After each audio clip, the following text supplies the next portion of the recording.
In the last section, we pushed off our project to Travis CI, or more precisely GitHub. Travis CI picked up the project and started building it.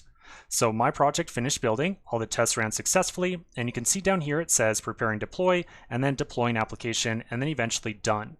If you now very quickly go over to your Docker dashboard and refresh the page, really important, make sure you do the refresh because it won't always kick in the updates here automatically, you might see these spinners that say, oh hey, we're doing a deploy for you.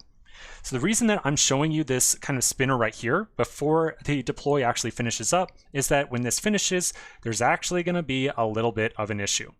We're going to see that after the deploy completes successfully, if we try navigating to our URL, the page is just not going to load up. So let me tell you about what's going on. If you recall, every time that we've ran a web server inside of a Docker container, we've had to do something like docker run -p, and then we did that port mapping, and then specified the container or whatever it might have been. So the port mapping right there is done because by default, no port inside of the container gets exposed to the outside world. We have to very directly set up that port mapping ourselves.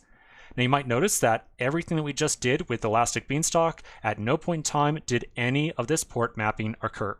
So it was a step that we just kind of completely neglected to take care of.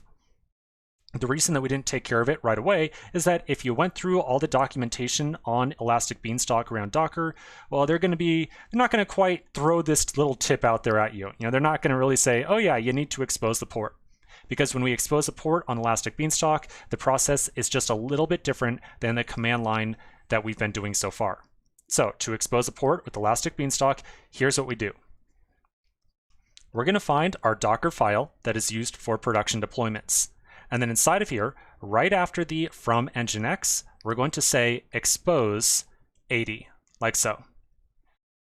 The expose instruction is something that we have not used before. In a development environment, and actually in most environments, the expose instruction is really supposed to be communication to you and I as developers.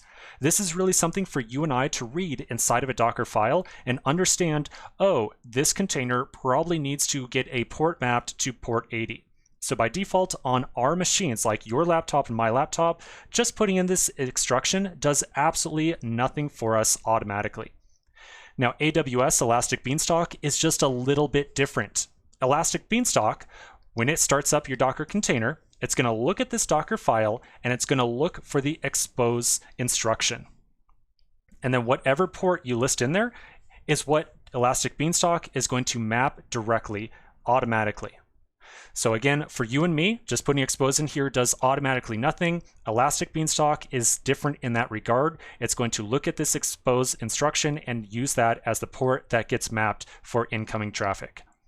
So I'm going to save this.